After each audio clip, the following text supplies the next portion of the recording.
Hi friends, வணக்கம். இன்றைக்கி நம்ம வீடியோவில் நெய் அடை தாங்க எப்படி செய்கிறதுன்னு பார்க்க போகிறோம்.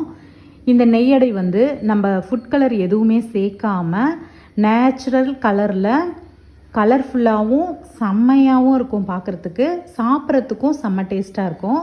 வாங்க இந்த நெய் அடை எப்படி செய்கிறதுன்னு நம்ம வீடியோக்குள்ளே போய் பார்த்துடலாம். முதல்ல வந்து நம்ம ஒரு அரை மூடி தேங்காவை குட்டி குட்டியாக கட் பண்ணி மிக்ஸி ஜாரில் சேர்த்துட்டு நம்ம கொஞ்சமாக தண்ணி சேர்த்து நல்லா பேஸ்ட்டாக அரைச்சி நம்ம பால் எடுத்து ரெடி பண்ணி வச்சுக்கலாம். இப்போ வந்து நான் தேங்காவை பால் எடுத்து ஒரு கப் அளவு நமக்கு வந்தது. தேங்காய் பால் எடுத்து ரெடி பண்ணி வச்சுக்கிட்டேன். இது ஒரு ஓரமாக இருக்கட்டும். அதுக்கப்புறம் ஒரு பாத்திரத்தில் நான் வந்து ஒரு 100 கிராம் அளவுக்கு மைதா மாவு சேர்த்துருக்கேன். இதுலேயே நம்ம ஒரு 2 ஸ்பூன் அளவுக்கு சர்க்கரை சேர்த்துக்கலாம். ஒரு பிஞ்ச் அளவுக்கு உப்பு சேர்த்து நம்ம இந்த தேங்காய் பாலை சேர்த்து நல்லா நம்ம கட்டிகள் எதுவுமே இல்லாமல் நல்லா கரைச்சி எடுத்துக்கலாம்.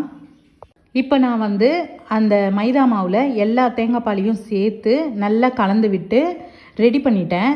இப்போ நீங்கள் ஒரு கரண்டியில் நீங்கள் இந்த மாதிரி மாவை எடுத்தீங்கன்னா மாவு வந்து அப்படியே கரண்டியில் நிற்கணும்.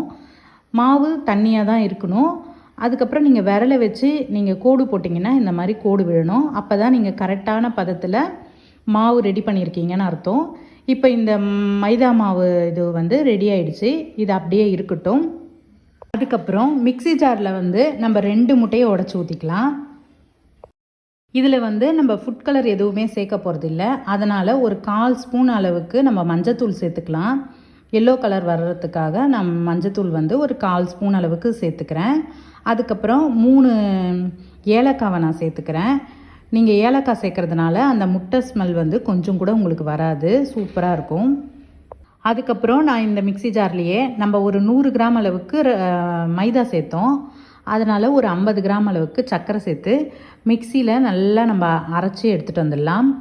இது கூடவே ஒரு அரை டம்ளர் அளவுக்கு பாலும் சேர்த்து நம்ம நல்லா அரைச்சிட்டு நம்ம வெடிகட்டி எடுத்துக்கலாம். ஏன் நம்ம வெடிகட்டுறோன்னா அந்த ஏலக்காவோட திப்பிலாம் இல்லாமல் இருக்கும். அதனால் நம்ம நல்லா வெடிகட்டி ரெடி பண்ணி எடுத்து வச்சுக்கலாம். இப்போ இந்த முட்டை கலவையை நம்ம ரெடி பண்ணியாச்சு. இது அப்படியே இருக்கட்டும். நான் முன்னாடியே வந்து ஸ்டவ்வை பற்ற வச்சுட்டு அதில் தண்ணி ஊற்றி நான் இட்லி தட்டு போட்டு வச்சுருக்கேன். தண்ணி இப்போ நல்லாவே கொதிச்சிடுச்சு.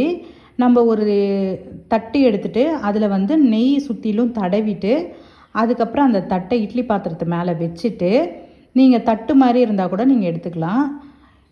அதுக்கப்புறம் வந்து இதுலேயே நம்ம அந்த மைதா மாவை வந்து நல்லா கலந்து கொடுத்துட்டு நம்ம கரண்டியில் ஃபுல்லாக தோசை மாதிரி ஊற்றிட்டு அதுக்கப்புறம் மூடி போட்டு 1 நிமிஷத்துக்கு நல்லா வேக வச்சு எடுத்துக்கலாம்.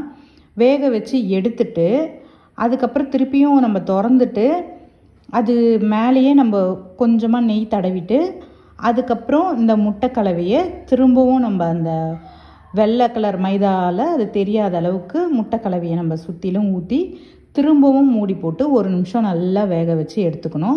இதே மாதிரி நம்ம மாற்றி மாற்றி மைதா மாவு ஒரு தடவை ஊற்றிட்டு 1 நிமிஷம் வேக வச்சு எடுத்துட்டு அதுக்கப்புறம் நெய் தடவிட்டு முட்டை கலவையை ஊற்றணும். அதுக்கப்புறம் 1 நிமிஷம் வேக வச்சுட்டு ஓப்பன் பண்ணிவிட்டு திரும்பவும் நம்ம நெய் தடவிட்டு அந்த மைதா மாவு கலவையை ஊற்றணும். இந்த மாதிரி மாற்றி மாற்றி மாவு காலியாகிற வரைக்கும் பண்ணிவிட்டு நம்ம வந்து ஃபுல்லுமே வேக வச்சு எடுத்துக்கலாம். இதில் வந்து நீங்கள் ஒவ்வொரு இது ஊற்றுறதுக்கு முன்னாடியும் கண்டிப்பாக நீங்கள் நெய் தடவணும். ஏன்னா இது நெய் அடைன்றதுனால கண்டிப்பாக நெய் தடவிட்டு அதுக்கப்புறம் தான் நீங்கள் இன்னொரு லேயர் ஊற்றணும். அந்த மாதிரி பண்ணுறதுனால செம்ம டேஸ்ட்டாகவும் இருக்கும்.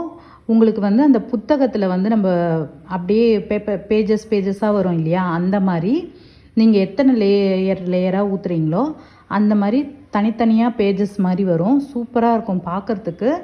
சாப்பிடவும் செம்ம டேஸ்ட்டாக இருக்கும். கண்டிப்பாக ஒரு தடவையாவது ட்ரை பண்ணி பாருங்கள். இப்போ வந்து நான் எல்லா மாவையுமே ஊற்றி வேக வச்சுட்டு நான் நல்லா ஆற வச்சு எடுத்து வச்சுருக்கேன். இது மேலே லைட்டாக நெய்யை தடவிட்டு அதுக்கப்புறம் நீங்கள் எந்த மாதிரி உங்களுக்கு கட் பண்ணுறதுக்கு டிசைன் வேணுமோ அந்த மாதிரி நீங்கள் கட் பண்ணிவிட்டு நீங்கள் எடுத்து சாப்பிட்டு பாருங்கள். அவ்வளோ ஒரு அருமையாக இருக்கும். இந்த வீடியோ பிடிச்சிருந்தா ஒரு லைக் ஒன்று கொடுத்துருங்க. அடுத்த ஒரு நல்ல வீடியோவில் பார்க்கலாம்.